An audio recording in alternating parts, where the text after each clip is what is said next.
Thank you so much, everyone, for joining us here today for the Blue Security event on maritime environmental security, perspectives from international law, and the blue economy. I'm Kate Clayton, Senior Coordinator for Research and Programs at La Trobe Asia and Blue Security. Before we begin, Blue Security and La Trobe Asia would like to acknowledge the Wurundjeri Boonwurrung peoples of the Kulin Nation as the traditional owners on the land on which I'm hosting here today, and we pay our respects to their elders past and present. I extend that respect to Aboriginal and Torres Strait Islander people joining us in the Zoom today. The Blue Security program engages with and facilitates high quality research on issues of critical maritime security across the Indo Pacific. We bring together leading regional experts in politics, international law, and strategic studies, focusing on three key pillars of maritime security: order, law, and power. Today's event, we're joined by four experts to discuss marine environmental security, exploring their recent blue security research, as well as recent developments in marine environmental protection, including the BBNJ and Global Plastics Treaty. The papers are now available to read online, as well as via link in the Zoom chat. And a reminder too that there will also be a Q&A portion in the event, so please put your questions in the chat. Joining us today, we have Dr. Sarah Lothian, Senior Lecturer and Academic Barrister at the Australian National Centre for Ocean Resources and Security, ANCORS, at the University of Wollongong; Jacqueline Espenilla, Assistant Professor at the University of the Philippines College of Law, as well as a Research Fellow at the UP Institute for Maritime Affairs and Law of the Sea; Dr. Asmiati, Assistant Professor at Universitas Bakrie and an associate at the Institute for Development of Economics and Finance, as well as Alex P. Dela Cruz, postdoctoral researcher at Tilburg Law School in Amsterdam. So he's joining us very early. So thank you so much, Alex, for that one, as well as a fellow here at Blue Security. So our four speakers today will be speaking about their recent publications, both op-eds and analysis, as well as their issues of a maritime affairs blue security papers. The first paper in discussion is Capacity Building under the BBNJ Agreement, Benefits, Opportunities, Implementation Challenges for Southeast Asia by Sarah Lothian, Zaki Mubrok, Ahmed Alamandi Amri, as well as Jacqueline Joyce Espenilla. The second maritime affairs paper is Creating and Implementing Effective Marine and Blue Economy Policies by Asmiati Malik and Bustano Afran, and then an op-ed in the Lowy Institute Interpreter by Alex P. Dela Cruz on the opportunity wasted to advance a global plastics treaty. So as you can see, we've got four experts here to talk about marine environmental security and what's happening in the region. So before we begin, I'll turn it to you, Sarah. So for those of you that don't know, could you please explain what the BBNJ agreement is? Sure. Thanks so much, Kate. And thank you for that very kind introduction. It's absolutely wonderful to be here on this panel. Thank you to yourself and the rest of the Blue Security team for inviting me along. It's lovely to be here alongside my co-author, Jackie, but also sharing this panel with Alex and Asmi as well. So for those who don't know anything about BBNJ, the acronym BBNJ stands for Biodiversity Beyond National Jurisdiction. And so on the 19th of June 2023, member states of the United Nations adopted by consensus the agreement under the United Nations Convention on the Law of the Sea on the conservation and sustainable use of marine biological diversity of areas beyond national jurisdiction. And so when we consider the geographical scope of the BBNJ agreement, it extends to two maritime zones. So it extends to our high seas water column, so beyond the 200 nautical mile exclusive economic zone of coastal states, as well as the international seabed area, or the area, which comprises the seabed, ocean floor, and subsoil beyond our continental shelf or outer continental shelf if it exists of a coastal state. Now, the focus is on these two maritime zones for a reason. They cover approximately 64% of the ocean by surface area and more than 70% by volume. And as one of Earth's largest reservoirs of biodiversity, areas beyond national jurisdiction are home to a rich and diverse web of life. But aside from supporting such a wealth of biodiversity, these marine spaces are also the biophysical engines of our planet and provide invaluable ecosystem services for human survival. So the BBNJ agreement is really seeking to address one of the greatest challenges of the 21st century, and that's managing our deep ocean environment, including its ecosystems and resources, in a sustainable way to prevent long-term decline, but also to meet the needs of present and future generations. So in effect, when we think of the question, why did we need a BBNJ agreement? There are two main reasons. The first reason is that marine biodiversity beyond national jurisdiction is now rapidly in decline. So for a long time, because of their remoteness, the maritime zones of the high seas in the area were really thought to be pristine and protected from the impacts of human activities. But that once popular view that the ocean was far too big to be affected by human actions has really been replaced by the reality of the Anthropocene ocean. Human activities beyond national jurisdiction have grown exponentially since the adoption of the 1982 United Nations Convention on the Law of the Sea, or UNCLOS. And so now marine biodiversity beyond national jurisdiction is really falling victim to an ever-increasing and emerging list of threats. The second main reason why we needed a BBNJ agreement is because the rules, regulations, and institutional structures of the current international law framework have really not kept pace with this increase in human activities beyond national jurisdiction. And unfortunately, this is particularly true of our overarching legal framework in UNCLOS. And so the BBNJ agreement is seeking to fill gaps and limitations left behind by its parent treaty, UNCLOS. And like its parent treaty, it's been negotiated around a complex and indivisible package deal of issues. So the four thematic topics of the BBNJ package deal consists of, firstly, marine genetic resources, including the fair and equitable sharing of benefits. Secondly, we have measures such as area-based management tools, including high seas marine protected areas. Thirdly, environmental impact assessments. And lastly, and my favorite, is capacity building and the transfer of marine technology. And that's very much the focus of Jackie and my paper. So the BBNJ agreement will actually enter into force after its 60th ratification. Last time I checked, and that was this morning, we have 112 signatories and 20 state parties at the moment. So we're a third of the way there. Upon its entry into force, the BBNJ agreement will become the third implementing agreement to UNCLOS. And it really should be seen as a major victory for the world's oceans and seas because its armory of conservation measures and tools, I believe, really hold the potential to be a game changer when it comes to the protection of our deep ocean environment. So thanks, Kate. I hope that helps. That was very helpful. Thank you so much, Sarah. And picking up on the themes of capacity building and that kind of fourth thematic framework, Jackie, I was wondering how might the gains under the BBNJ strengthen maritime capacity as well as the marine environment in the Philippines, where your expertise lay, but also in Southeast Asia more broadly? Thank you, Kate, and thank you, Sarah, for starting us off so well and situating us within this very complex new legal regime. So to answer your question, Kate, I can identify three ways. So first, the BBNJ is what I can see to be a catalyzing factor.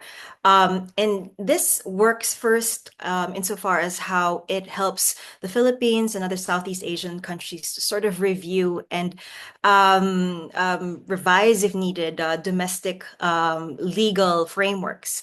And this is very necessary because if any country that proposes to sort of participate in an international treaty has to make sure that there is that legal readiness to both comply and benefit from that new instrument. Second, it also catalyzes insofar as helping countries like the Philippines to focus its agenda. What exactly do we want out of this treaty? And in answering that question, that rather broad question, there are a number of factors to consider, including what institutional capacities are already in place and what's needed, what gaps there are. So it's a whole lot of factors. And sadly, many countries do not necessarily focus on that. And it helps sharpen the issues when you have it in the context of formally participating in a new instrument. The third aspect of the BBNJ agreement as being a catalyzing factor is that now countries like the Philippines have to conduct, and very seriously, a needs assessment. The BBNJ agreement's section on capacity building and the transfer of marine technology hinges on states, developing countries in particular, in being able to define what they need. And the short of it is that while there is this general sense that there is need, what exactly are those needs? And that's not an easy question to answer.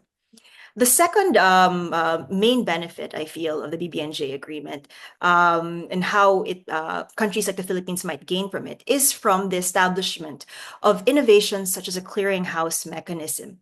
It gives visibility to existing CBTMT initiatives, and there are plenty, but in sort of in a disaggregated fashion.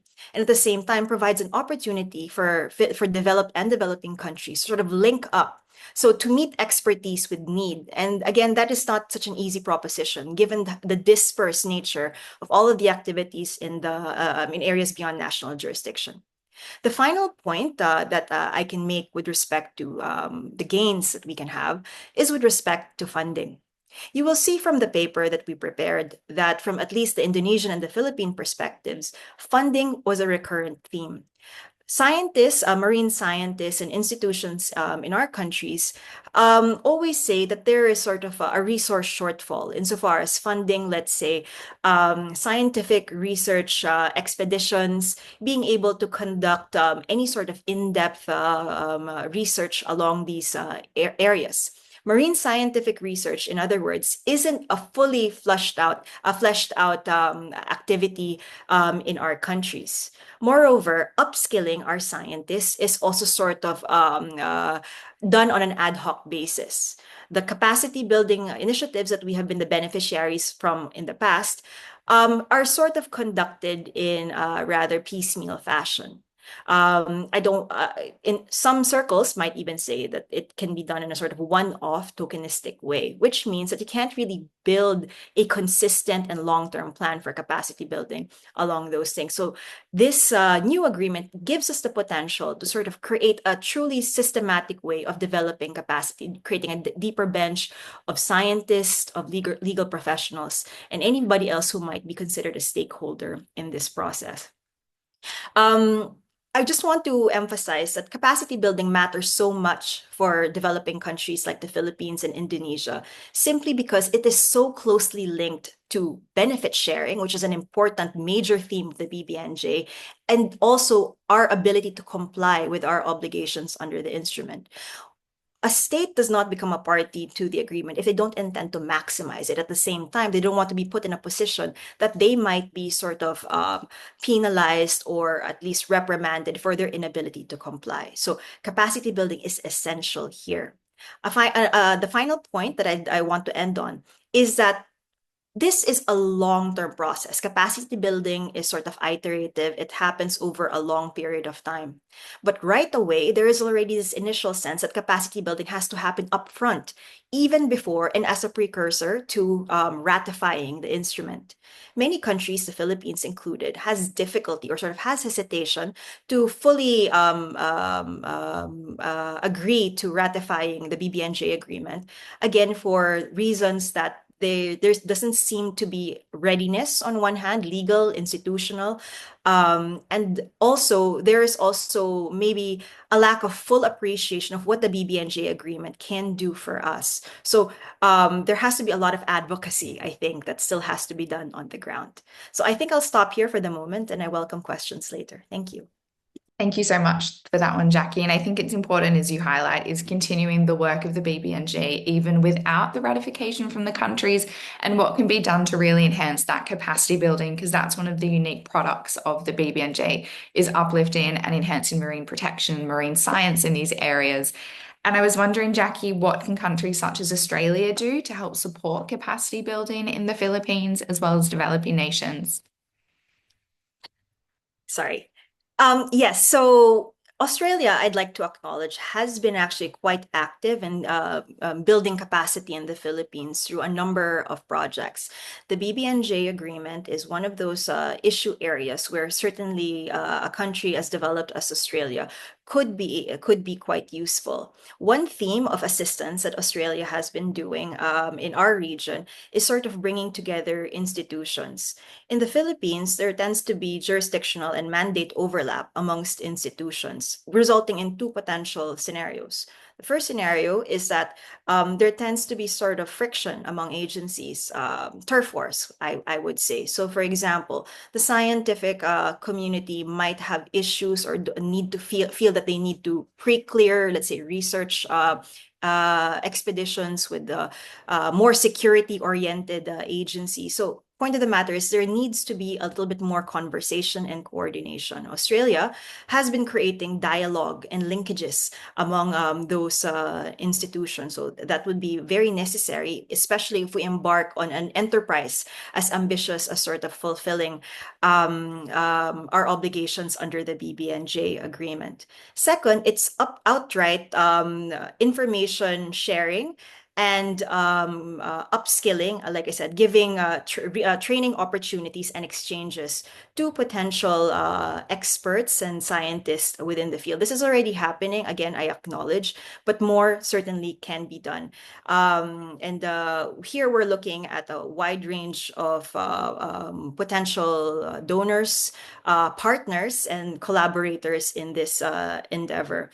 Institutional strengthening is always a welcome. And by institution here, I shift a little bit away from domestic institutions, but existing regional architecture, of which Australia is already part. So the BBNJ agreement, because of its significance, both from an environmental, ecological standpoint, and a security standpoint, is something that I feel will be the topic of conversation at many of these regional fora and dialogue. So continuing that discussion, opening opportunities for sort of germinating ideas for future coordination is something certainly that Australia and other developed nations could be useful for. Thank you.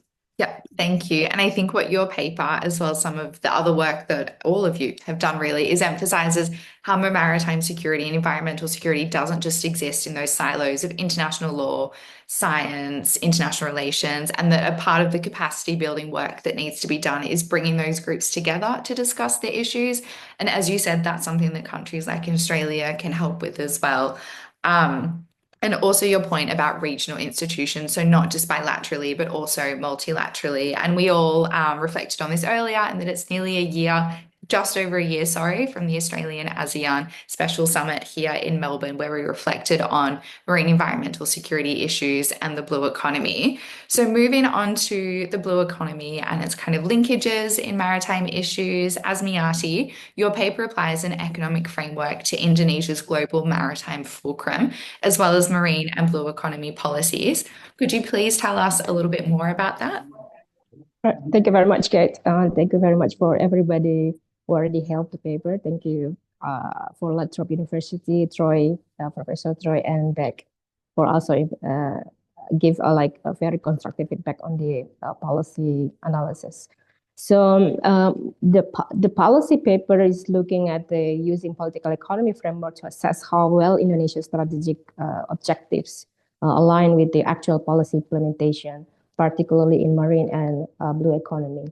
This involves analyzing, I'm using analyzing policy documents, regulation, and also combining with the statistical data to evaluate the coherence and relevance of the GMF and marine and blue economy policy. So Indonesia basically introduced in 2016 a global maritime fulcrum under President Jokowi. So I need to emphasize why is this important. First, maritime contribution, particularly Indonesia maritime contribution to GDP growth is relatively very small, only 8% from 100%. From this 8%, 26% from energy resources and 25% from fishery sector. So I mean marine energy resources. So 50% of half from marine, basically taken from energy resources and fishery sector. So therefore, there's a big opportunity to gain more from blue economy in Indonesia.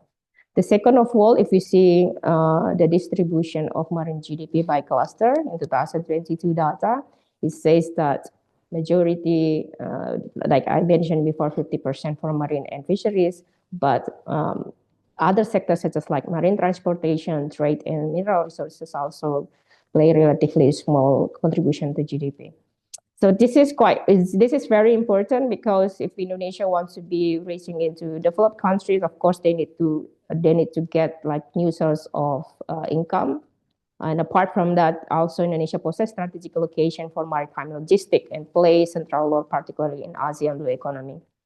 I think, therefore, it needs a holistic policy that integrates and considers multi-sector and stakeholders.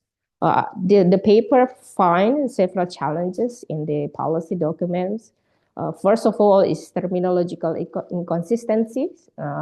So the paper highlights that the need for clear definitions for such as like marine, maritime, oceans. So in our policy, they use it like interchangeably.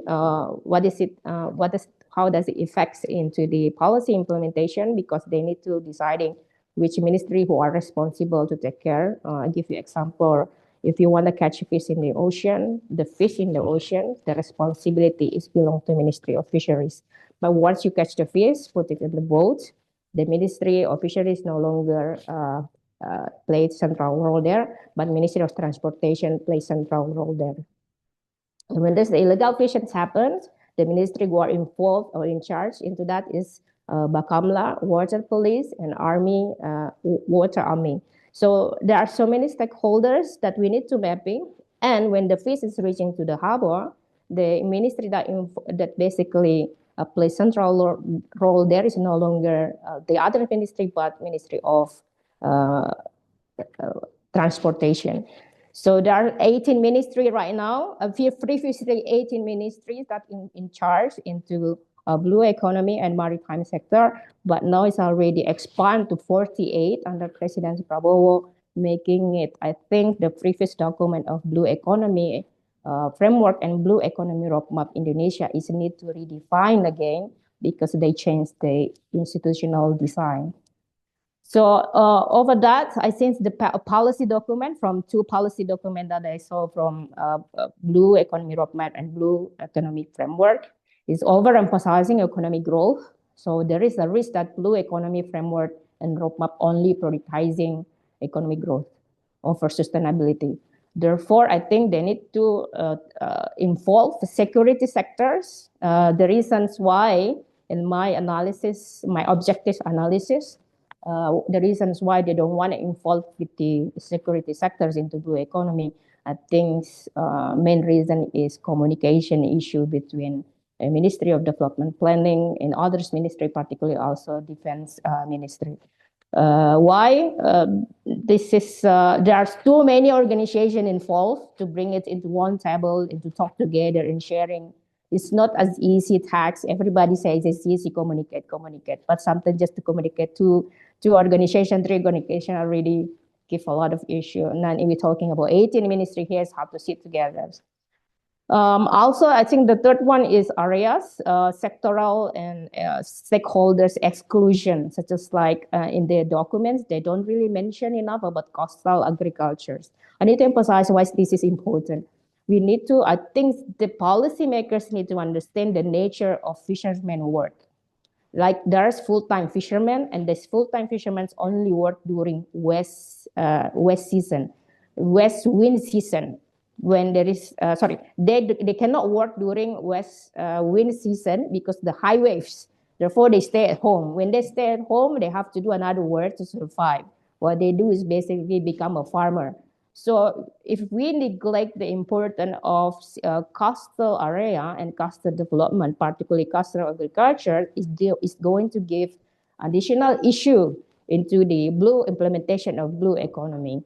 Also, the fourth one, I think if the document is very economic centered. The reasons why it's very economic centered because almost like 70% the people who make the document is basically graduating from Faculty of Economics. Therefore, the mindset should be very economics, and the rest is statistician and engineering. Very few, I think only one from the expert from fishery sectors that contribute into the document. So I think that is the reasons why it's very centered into economy, is we can see the behind of the objective of the policymakers that make this document. Also, the fourth one, I think maritime security in the documents also, that they don't mention the importance of maritime security, which is I want to emphasize this is a bit shocking. Why? Because it's nearly impossible to reach such as like sustainability and blue economy without security. And we're also talking about who basically in charge to secure our ocean. So I think it needs a comprehensive maritime security strategy. Living economic gains, of course, is more strong, but again, it's going to be very vulnerable if they don't, make a strategy how to tackle threats such as like illegal fishing and environmental degradation. I think that is my paper. Thank you very much. Thank you so much, Asmiati. And again, kind of outlining the comprehensive nature of marine environmental security. As you said, the 18, now 48, I think you said, under Yes, 48, yeah. maritime ministries that are handling maritime issues such as the lack of kind of understanding in coastal agriculture during low seasons, as well as the kind of lack of maritime security comprehension within those documents and a much more of an economic focus. Sarah, I want to link in here how actions under the BBNJ might strengthen the blue economy in Southeast Asia, kind of linking the BBNJ discussions and also the blue econ discussions.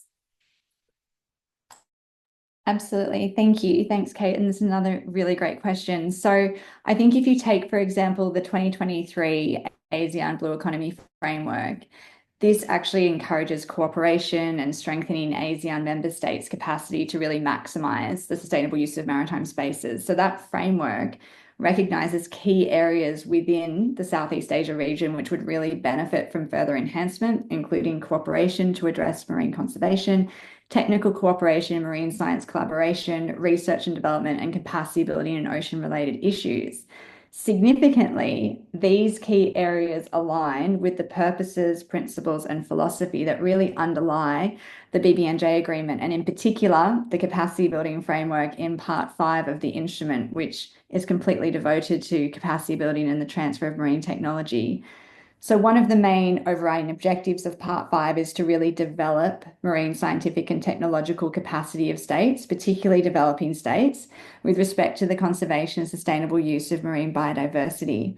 And so I think that the BBNJ agreement could also serve as an important tool to realise some of those key commitments in the 2021 Declaration on the Blue Economy and the ASEAN Blue Economy Framework, which was released in September 2023. So taking the 2021 declaration, in that ASEAN leaders committed to taking the lead on regional cooperation in respect to the blue economy and agreed to explore cooperation in areas including marine environmental protection, marine and coastal ecosystem protection, biotechnology, marine science and data, ocean governance and management, as well as capacity building. And so as you can see, these areas overlap to a really large extent with the ambitions and goals of the BBNJ agreement. So as a result, the adoption of the agreement has actually been seen as marking the international community's commitment to transitioning to the blue economy, where the use of ocean resources for economic growth and improvement of livelihood must be accompanied by that important duty to preserve the health of the ocean ecosystem. And so just circling back to what Jackie said previously too about the clearinghouse mechanism, I really think that the establishment of a clearinghouse under the BBNJ agreement could really play an important role when it comes to sharing data, marine scientific knowledge, and research within the Southeast Asia region. So while the specific modalities of the clearinghouse are actually yet to be determined, they'll be determined at a later date by the Conference of the Parties to the BBNJ agreement. It's actually been already tasked with some really wide-ranging functions. So the clearinghouse will serve as a centralized platform to enable parties to access, provide, and disseminate information with respect to data, marine scientific and technological knowledge, and research relating to BBNJ. But more significantly, it will also assist in facilitating scientific and technical cooperation within and between state parties, the private sector, research institutions, civil society, and holders of traditional knowledge. And it will do so by connecting users in a collaborative setting and providing links to other relevant global, regional, national, and sectorial clearinghouse mechanisms, as well as key gene banks, repositories, and databases for that exchange of information. And so I think this in turn could really strengthen cooperative links between existing governance organisations and bodies, but also help to foster collaborative initiatives and research projects in the Southeast Asia region, particularly in driving that blue economy framework. In addition to those specific areas of focus, I think the BBNJ agreement could also play a significant role in helping develop national blue economies. So, for example, the agreement aids blue economic growth through, amongst other things, its provisions relating to the conservation and sustainable use of marine genetic resources, including their commercial utilisation. So what we now have significantly under the BBNJ agreement is an access and benefit sharing regime to ensure that marine genetic resources that are derived from areas beyond national jurisdiction are shared fairly and equitably, and that both monetary and non-monetary benefits are shared from those oceanic resources. So I hope that helps, Kate. Yeah, thank you so much, Sarah, for that overview that really demonstrates that the blue economy, whilst discussions in Southeast Asia and ASEAN more broadly are quite mature over the past few years, since about 2020 and a few years before that. But what we've seen with the BBNJ is this introduction to more kind of global understanding of blue economy and what states can do together to achieve. Asmiati, did you have your hand up? Yeah, thank you very much, Kate. So what I see how environmental issues is just degradations, climate change, and sea level rise. Yeah, might threaten the blue economy. I think so 4 highlights that we need to emphasize here. It could give economic disruption. Why? Because marine pollution and climate change can give a disaster damage into fishery sectors, tourism, and agriculture. It may be surprised how does it basically relate to the agricultural sectors, because the how to say that the weather in the land is basically influenced by the weather in the oceans. So when the ocean is getting hotter, the wind is going to flows to the land. So it's changed the habit of the farming and harvest. It's make it like slower, etc., etc. The second one is we can see from the security perspective.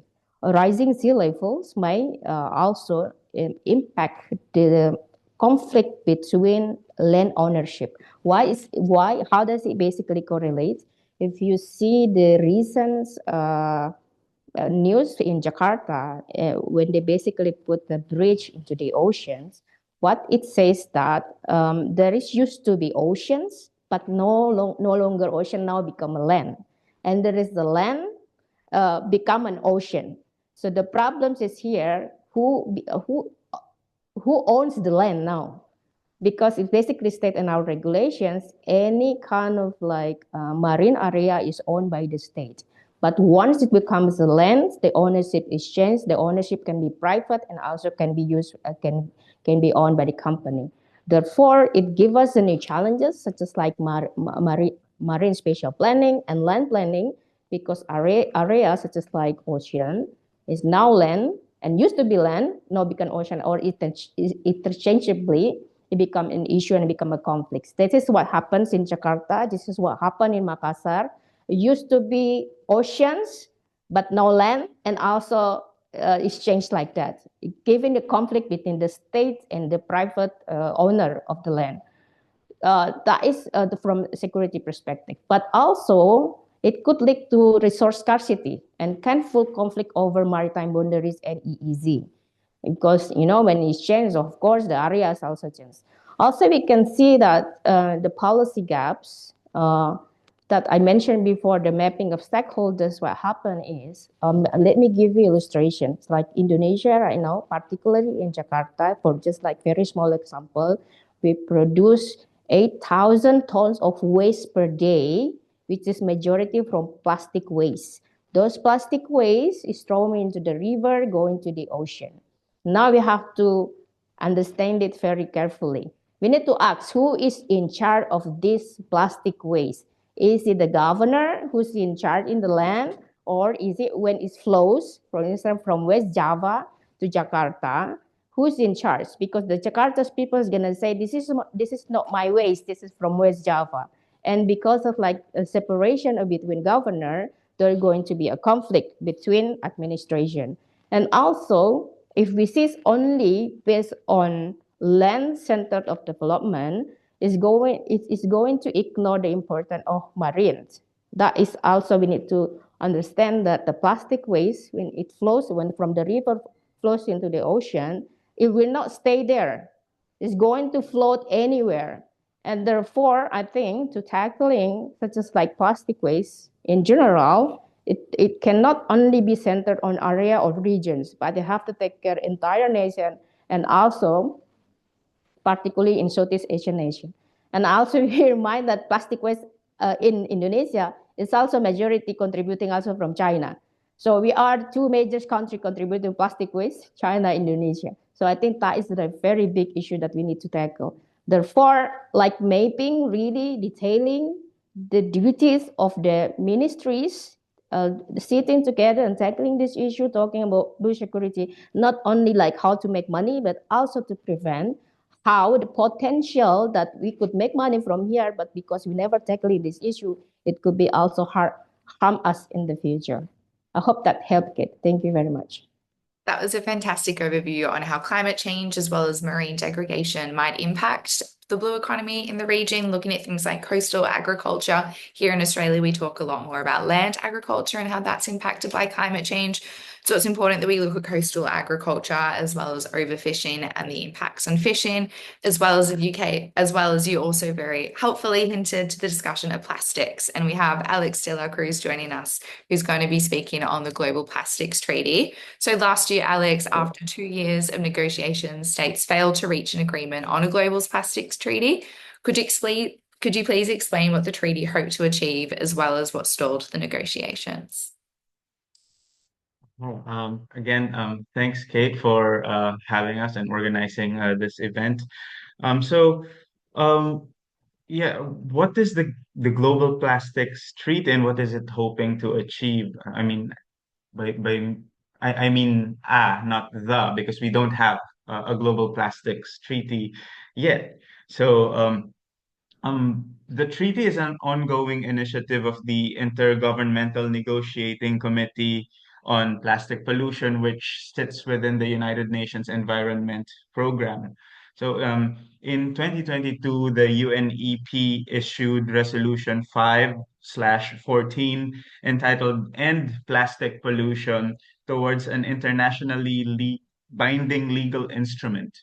So this resolution basically convened the INC and gave it a mandate to work on the text of a globally binding legal instrument on plastic pollution from the second half of 22, with the ambition of completing its work by the end of 2024, which would have been the last one in Busan in December. So the aim of this instrument, if it ever sees the light of day, is to address plastic pollution through a comprehensive approach that considers the full life cycle of plastic, including its production, design, and disposal. So this is a departure, perhaps, or not departure, but perhaps a significant development, perhaps from the approach that was taken from the 1989 Basel Convention on the control of transboundary movements of hazardous wastes and their disposal. So at least in 1989, the prevailing from 1989, the prevailing framework for the regulation of plastics is the management or the control of transboundary movements of hazardous waste. And the Basel Convention doesn't even specify plastic as the main concern here. Again, it was born out of a public outrage in the late 1980s over the movement, over the discovery that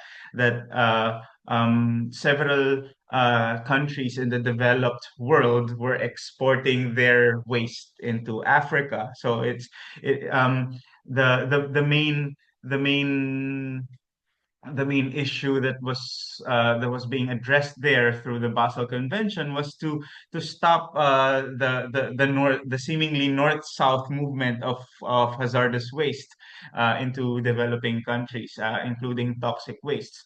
But the vast majority, the overwhelming majority of that hazardous waste has been plastic, and then the a global plastics treaty is seeking to shift the regulation from the transboundary movement of hazardous wastes into a more holistic life cycle approach to the regulation of plastics, and as I've said earlier, including its production, design, and disposal. And so this future instrument would take into account several things, um, including the Rio Declaration on the Environment and Development, as well as national circumstances and capabilities, including possible provisions to promote sustainable production and consumption of plastics, to how do I say this?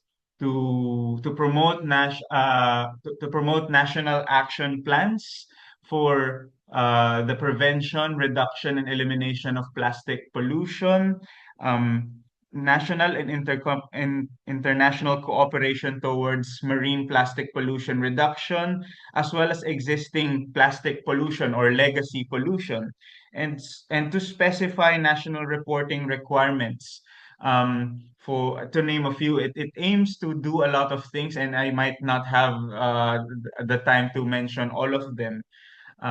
So it has some very high and comprehensive ambition for how it seeks to tackle the problem of global plastics. And I must say that this is global plastics. It's not necessarily focused on the problem of marine plastics, although we do know that the vast majority of plastic ends up in the ocean anyway. It is not necessarily this global plastics treaty, when it becomes a binding agreement, not necessarily an implementing agreement for the Law of the Sea Convention, although there are a lot of um, interfaces with the Law of the Sea Convention as well, including perhaps most importantly, the obligation to cooperate and coordinate in terms of marine environmental protection. And as for your second question, Kate, what was it? Can I ask you to repeat it? Yeah, it was what stalled the negotiations. Right. Yeah. So about the question of what stalled the negotiation. So perhaps yeah, the INC has convened at least 5 times since 2022. So it has met in Uruguay, in France, in Kenya, and in Canada. And the fifth one was last year in Busan, in South Korea. And on that occasion, negotiations adjourned without a global plastic treaty being adopted. And at the moment, the treaty is being negotiated by consensus, which means that in order for any text to be finalized, all states must agree on all its aspects. So in Busan, the introduction of ambitious caps to the volume of plastics that companies are able to produce proved to be the major stumbling block to the negotiations. And this is I am not making this up. There are public statements supporting this. The oil-rich states of Saudi Arabia, Russia, Kuwait, and Iran, to name a few, um, have sought to block the proposed caps to plastic production. Their position is that whatever plastic treaty would come out of the negotiation, it should only be limited to the regulation of the regulation and management of plastic waste on a global scale. So the impact of the stalemate here is that we ultimately might end up with a treaty that does not really address the ever-growing tide of plastics entering our oceans and harming marine life. This is particularly problematic for the Indo-Pacific, including the Philippines and Australia, where seafood is a staple of many diets across the region. The stalemate once again reveals the competing visions of international legal order in the realm of plastics. About 85 developing as well as developed countries in the High Ambition Coalition for Nature and People, or HAC, they have advocated for the inclusion of a global target to reduce plastic production to sustainable levels. In particular, the delegation from Rwanda expressed concern about ongoing calls by a small minority group of countries to remove binding provisions from the text that are indispensable for the treaty to be effective. So it seems that the crucial issue in which the the negotiations have stalled really when we look at the whole life cycle of plastics, it's at the beginning of this process, which is the production of the thing that pollutes. So on the other hand, the Saudi delegation complained that the proposed caps on plastic production were creeping into the negotiating texts, despite our continued insistence that they are not within the scope of the negotiations. End of quote. Their position is that, quote, if you address plastic pollution, there should be no problem with producing plastic. The problem is the pollution, not the plastic, end of quote. So if the mechanism towards the adoption of a global plastics treaty is through consensus, we run the risk of that consensus being hijacked by a few powerful interests. Christina Dixon, who is Ocean Campaign Lead at the Environmental Investigation Agency, which is an NGO that works in London and Washington, D.C., has stated that the Busan negotiations had been captured by plastic and petrochemical industries and their aligned countries who have no intention to address plastic pollution or let others do so. So it will be a challenge to balance ambition with national differences and priorities in later phases of the negotiations, which will continue in Geneva in August of this year. So what has happened in the meantime, now that negotiations have stalled? So in the brief piece that I wrote for the interpreter at the Lowy Institute, I mentioned that the vacuum should not stop uh, governments across the region in the Indo-Pacific being creative about how they might address the problem of marine plastic pollution.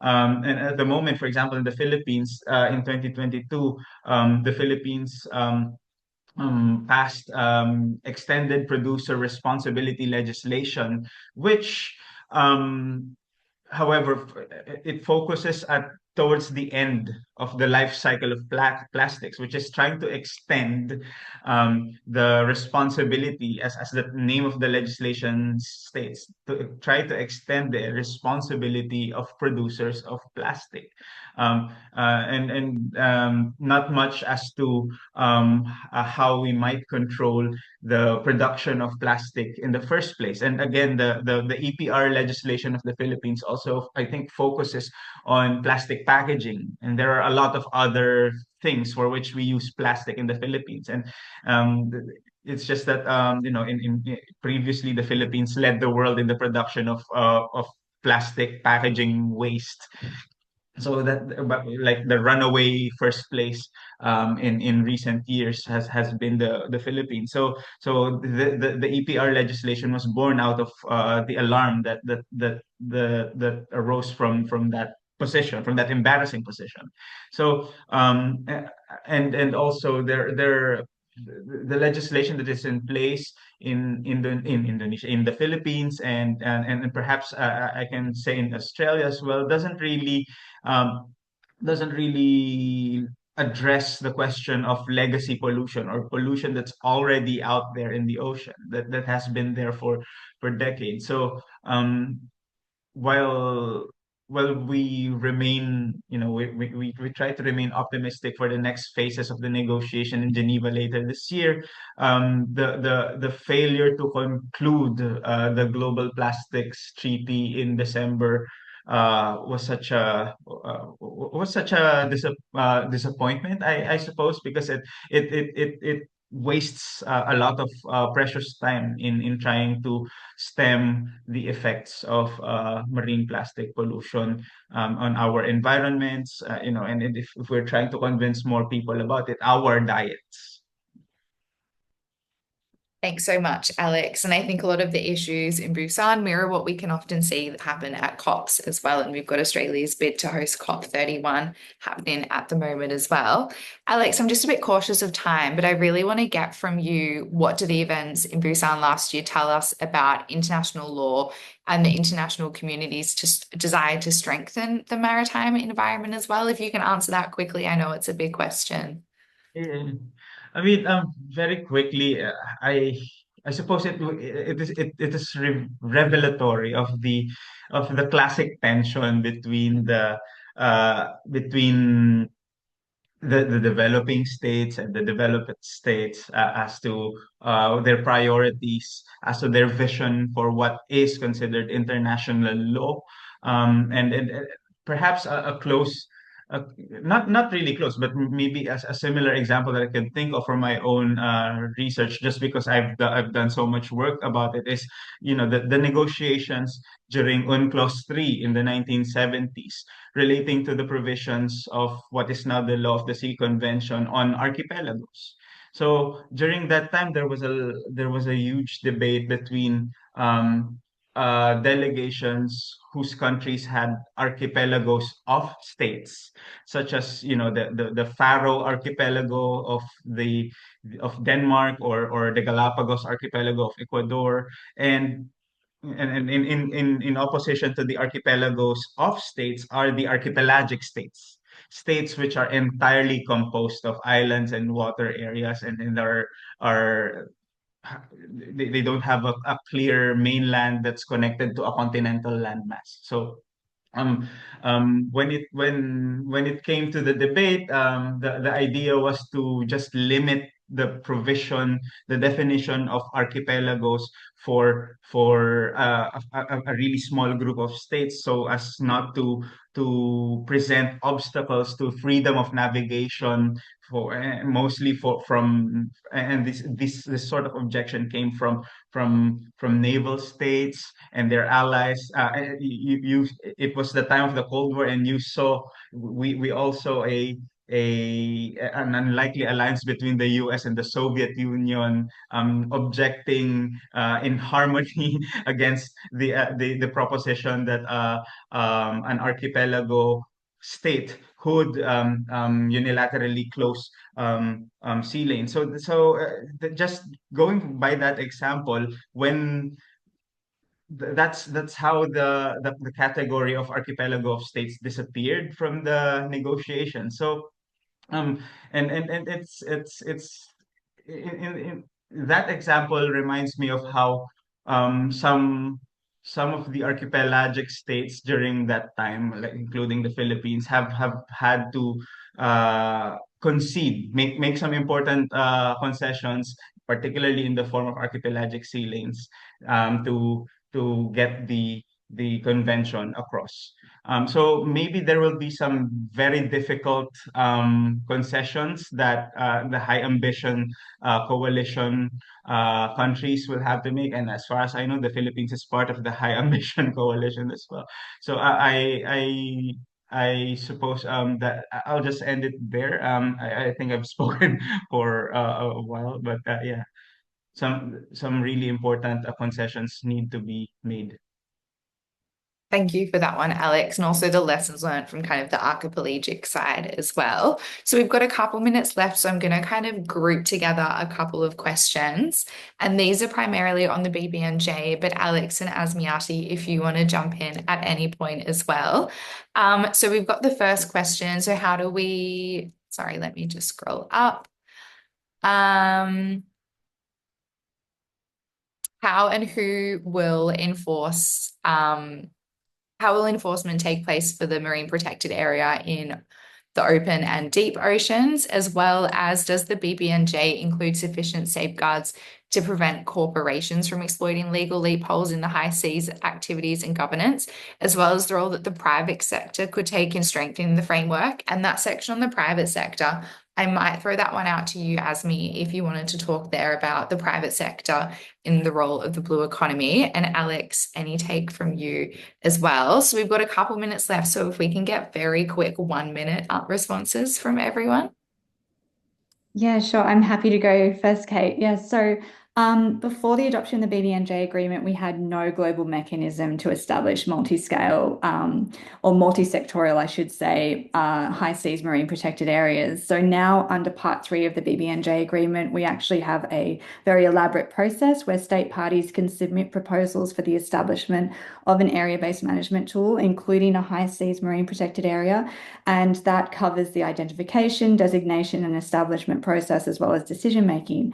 Now, one thing you won't see mentioned in the BBNJ agreement is enforcement. And this is one of the key things that we do have to tackle going forward, because we do have an implementation and compliance committee that's been established under the BBNJ agreement, but its role is very facilitative in nature and non-punitive. So it'll be very much about with a carrot rather than a stick, chasing down compliance. But that said, Article 25 of the BBNJ agreement does impose on states a strict legal obligation to ensure that state parties have in place the legislative, policy, and administrative measures to ensure implementation and compliance of the conservation measures that are established under the BBNJ agreement when it comes to an area-based management tool, such as a high seas marine protected area. And so going forward, I think one of the things that state parties will be wrestling with is how they implement that into implementing legislation at the domestic level so that they can capture flag vessels, and persons and entities, corporations under their control and jurisdiction to make sure that they're in compliance with the BBNJ agreement's provisions, and particularly the conservation measures. So that's my quick 1-minute answer, Kate, and feel free, Jackie, to jump in as well. Thanks, Sarah. Actually, you answered it so well already. So if you don't mind, I'll just sort of address one of the other questions on I see here in the chat box, sort of the flip side to what Sarah said. We're hopeful that the elaborate provisions on the establishment of high seas MPAs will work, but of course there are challenges in implementation, and we can already see from the wording of the text where those challenges might lie. So specific to our region, for example, is that the jurisdictional scope, I guess, the geographic scope of where an high seas MPA might be, and we already see some early objections to the idea that there's even a pocket of high seas in the South China Sea. So of course we can already imagine what pushback there might be if, let's say, one state or a couple of states from this region decides to establish one such MPA in the middle of the South China Sea. And we know that the provisions also specifically state that no MPA can be established in areas within national jurisdiction. In other words, it's a carve out from the general regime established for MPAs. So that'll be, of course, a developing issue, a developing concern as we go along in the implementation of this agreement once it is fully in force. We know as well that there is a mechanism for consultations in waters that are entirely surrounded by the EEZs of states. Again, that is basically template South China Sea. So this notion of extensive and involved consultations can be both good and bad. Good, because then you can get the buy-in of all those surrounding states. But at the same time, it could also be bad because it could be sort of a mechanism for delay or ultimately just not the establishment of an MPA altogether, because then you'd have to sort of seriously take into consideration any concern that a state might have, including issues of sovereignty, let's say. So that could be a potential issue. The other thing that might sort of throw a wrench into the very nice regime of high seas MPAs in the BBNJ agreement is that there are provisions that allow for sort of an opt-out from any decision on the establishment of an MPA. By opt-out, I mean that a state, on the basis of certain defined grounds for objection in the BBNJ agreement, can say that they choose not to recognize the high seas MPA for a certain amount of time. Of course, that will definitely, especially in areas that are enclosed like the South China Sea, that could ultimately undermine the effectiveness of the MPA should it actually see the light of day via the decision-making process of the BBNJ agreement. So again, this is sort of deference to the sovereign will of states and any concerns that they might have. But again, despite all of this, I remain hopeful that the BBNJ agreement, again, because there was nothing like this before, nothing as cohesive as a system in place, is already a step forward. And I think the very fact that now it sort of gives legitimacy and that extra push to have large-scale marine protected area networks is very important. I recognize that there are already things being done right now, such as, for example, by the ASEAN Center for Biodiversity and the UNDP and the states themselves are creating domestic, large marine protected area networks. This could sort of have contribute to the momentum towards that. Even though most of these measures are currently within national jurisdiction, we know that because of ocean connectivity, thoughts will now be given towards sort of extending it to the high seas areas within the South China Sea region, or even if we can think much broader than that. So I think I'll stop there. Thank you. Thank you. And Asmiati, if you have any comments on the role of private companies, and then we can end on your thoughts, Alex. All right, thank you very much, Kate. I think the private company, of course, plays significant roles because the state right now is in the severe budget tightening. So therefore, impossible for the state to take care of everything through the allocation of budget. The private companies, including small, medium enterprises, contributed to 99% of the economy, particularly in the fishery sectors and maritime sectors. Of course, they could contribute more into that's I already mentioned before that earlier. There is the list of the maritime sector that contribute. Those all from private companies. The second one, I think I need to highlight to answer Prof. Troy's questions in the chat room. Will that be maritime on blue economy become a priority under President Prabowo's administrations? I think maybe it's kind of hard to objectively saying it's no longer priority in the top 3 priority. I think it's now number 7 priority of that. So I think maybe it needs to restructuring the policy document and also allocation of the budgeting into the program. Perhaps maybe in the next 2 or 3 years going to be tough road for blue economy implementation in Indonesia. I hope that helps. Thank you very much. Thank you so much. And Alex. I probably couldn't add more from what has already been said. So maybe I'll take a question from Troy from the chat and say, how do we bring the plastic treaty opposers over to the other side and break the stalemate? What do we need to offer them? Troy, I don't really know. I'm afraid I have no question. I mean, considering what we've seen at how industry-friendly lobbyists and interests have behaved in biodiversity and climate talks, I'm not sure I know what we could do or what we have to offer them. And the overwhelming sentiment here across the biodiversity, climate, and global plastics negotiations is that these industries, specifically petrochemical industries and lobbyists, have always tried their absolute best to stall the negotiations. And if we are including the question of production as an integral part of the life cycle approach to the regulation of global plastics. If it remains to be seen how serious negotiators are in taking that on as a life cycle approach, or will it be one of those buzzwords again of an ideal legal order that should have been. Thank you so much, Alex. And thank you to all of our speakers for joining us through your various time zones across the region. Jackie, Alex, Sarah, and Asmiati, thank you so much for joining us and your expert insights. Please read their Blue Security, Maritime Affairs, as well as op-ed and analyses. You can find them on the chat there, and as well we'll link them in the thank you note for this event. And thank you for all of you in the audience for joining us today. A recording of this webinar will be made available on YouTube shortly after the event. And Blue Security broadly would like to thank DFAT for its ongoing support, as well as our consortium members, La Trobe Asia, the Griffith Asia Institute, University of New South Wales, Canberra, the University of Western Australia's Defence and Security Institute, the United States Study Centre at the University of Sydney, as well as the Asia Pacific Development, Diplomacy and Defence Dialogue.